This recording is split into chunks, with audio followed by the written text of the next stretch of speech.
Hola, ¿cómo están? Bienvenidos aquí a su canal La Obesidad Mata Tu Salud.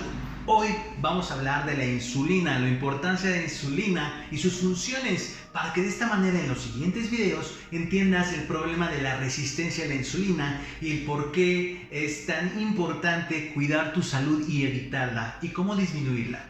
Por el momento vamos a hablar sobre la insulina y sus funciones que son vitales. Comencemos. Quiero comentarte que la insulina es una hormona que va a ser secretada por el páncreas, por unas células llamadas células beta pancreáticas. Quiero comentar que la insulina va a ser estimulada para que se secrete por las células beta del páncreas mediante las concentraciones de glucosa plasmática, es decir, tus concentraciones de glucosa en sangre. La glucosa en sangre aumenta, en tu sangre aumenta. La insulina va a empezar a actuar en ella. ¿Para qué? Para que empiece a disminuir y haya un equilibrio y no se te eleve el azúcar. Y empieza a bajar y empieza a haber un equilibrio de azúcar en sangre.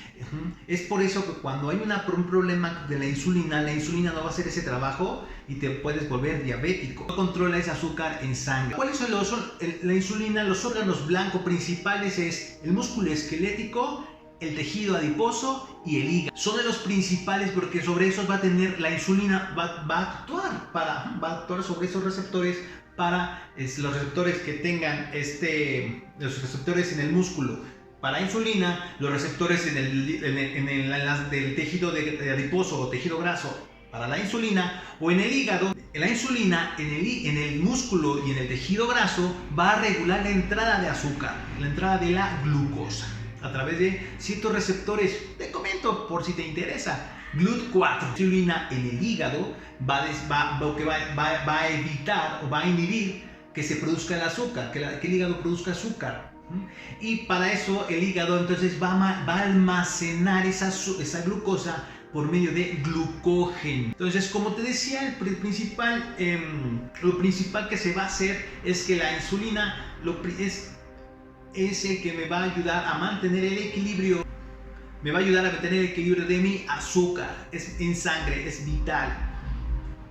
Te quiero comentar que justamente la vena porta, una vena que va hacia el hígado, es el encargado de poder medir o poder estar atento de estas modificaciones del azúcar. Y cuando saben que está alta el azúcar, inmediatamente en esta vena que se llama vena porta va a avisarle para que se empiece a liberar al páncreas, empieza a liberar insulina y empieza a poder nivelar otra vez el azúcar. Es maravilloso, pero eso es en el hígado.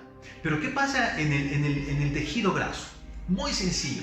En el tejido graso la insulina lo que va a hacer es que también va a tener receptores GLUT4 que va a permitir que la glucosa entre al tejido graso. Pero ¿qué va a pasar? ¿Qué va a permitir esto? Pues que la glucosa se almacene en el adiposito, en la célula grasa. Como te decía, cuando nosotros comemos de más, el cuerpo humano va a ser inteligente y lo que va a hacer primero es almacenar esa energía. Bueno, te estoy enseñando cómo se almacena esa energía.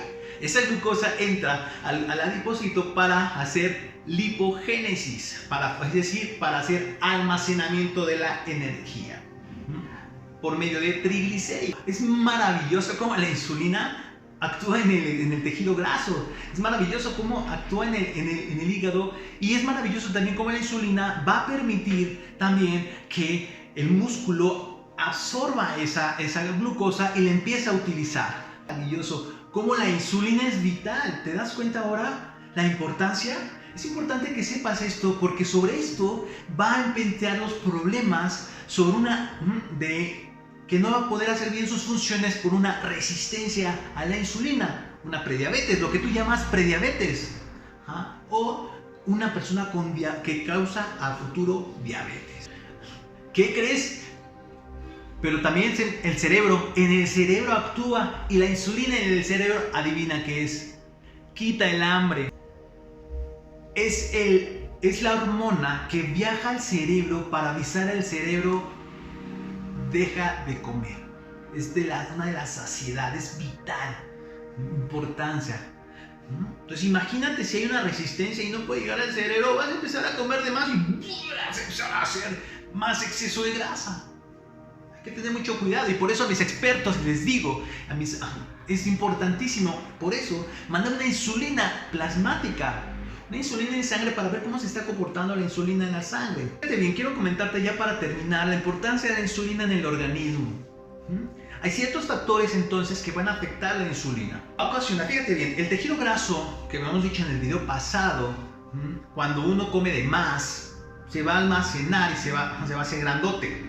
Pero cuando ya no le cabe más, habíamos dicho que, como te había dicho en el video pasado, habíamos dicho que se va de manera ectópica, es decir, a otros lados, a otros lugares donde no debe estar. El problema es que cuando esté en el tejido graso subcutáneo, como te había comentado, va a funcionar sensacional, va a funcionar muy bien como debe de ser. Pero cuando está en un tejido graso ectópico como visceral, entonces ahí es donde va a ser un verdadero desbarajuste y va a empezar a tener mayores problemas, y es por eso es que esta insulina no va a actuar como debe ser. Es por eso que la grasa visceral es fea, es mala, no debemos de tenerla. Como uno va a estar con un exceso de grasa, pues va a ocasionar también una inflamación. Y esta inflamación a nivel de la vena porta va a empezar a molestarla. Y como la va a molestar, va a dejar de actuar. Va a dejar de hacer lo correcto, de decir cuánto es mi nivel de azúcar. Y el hígado ya no va a tener esa facilidad para saber cuánta azúcar de sangre hay y saber que la insulina debe de liberarse. Esa es una parte. Y la otra parte es que va a llegar un momento que el páncreas, como no hay un aviso, el páncreas va a seguir secretando insulina. Va a llegar un momento que se canse también. Aparte de esos factores de inflamación en el páncreas, va a ocasionar también que las células del páncreas empiecen a destruir. Y va a haber una resistencia a la insulina. ¿Sabes qué es resistencia? Y empiezas a tener problemas. Pero todo esto, adivina de dónde viene. Todos estos problemas de la insulina, maravillosa que es, cuando actúa adecuadamente y cuando no, nos perjudica porque no está funcionando. Pero ¿de dónde va a venir principalmente todo esto? De la obesidad, del exceso de grasa. Por eso se llama enfermedad inflamatoria crónica de bajo grado. La obesidad es eso y causa un problema que empieza con una resistencia a la insulina. Y una de las causas importantes, me preguntó uno de mis pacientes, oye, ¿y la Candida albicans y la resistencia a la insulina, será cierto? Bueno, pues yo le respondí a mi paciente y eso en el siguiente video te lo voy a mostrar. ¿La Candida albicans causa resistencia a la insulina? Bueno, pues cuídense mucho y recuerda la matriz CAM, que te va a ayudar mucho a cuidar tu salud bajando de peso. Compromiso, alimentación saludable, actividad física y motivación. Hasta pronto.